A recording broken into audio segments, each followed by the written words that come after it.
a law went into effect that said you have to now test kindergarten, first, second, third grade students in a standardized assessment throughout Connecticut.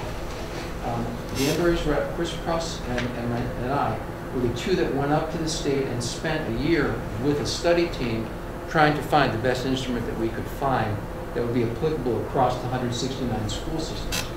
We came out with the DRA, the Developmental Reading Assessment. It was the best of all the options. The state took that and passed a law that said you must pass a certain threshold in kindergarten, first grade, second grade, third grade on the developmental reading assessment, or be required to go to summer school. If you choose not to go to summer school, you're automatically retained. There's something that's come into Connecticut that very few people are really aware of. It's called the Common Core State Standards. They're voluntary across the United States, but 40 of the states have already bought into them, including Connecticut. These standards are going to drive what happened with first grade going down to kindergarten. Kindergarten is not going to look like second grade. The standards are so high, they're ratcheted so high, that it's going to be almost impossible for our kids to meet those and our teachers to meet them. The only thing I want to share in terms of all this is that our English language learner population has increased over the past 4 or 5 years. And we're finding kids now who not only can't perform because they don't speak our language yet, but they didn't perform well in their native language, their native countries.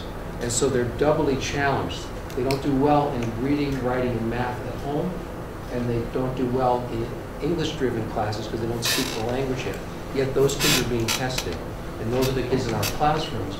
And those are some of the kids that are now living at or below the poverty level. So when you look at all this stuff, it's Head Start turns around and says, you're not getting pre-K anywhere else, and you're not getting kindergarten from us, so we have to jump in, and that kith and kin really is, and we get these kids in with no experience whatsoever other than sitting in front of the television, versus a NIAC accredited, a Head Start accredited type of program, where kids are coming in already meeting the expectations started with here for kindergarten, where other kids don't know their full name.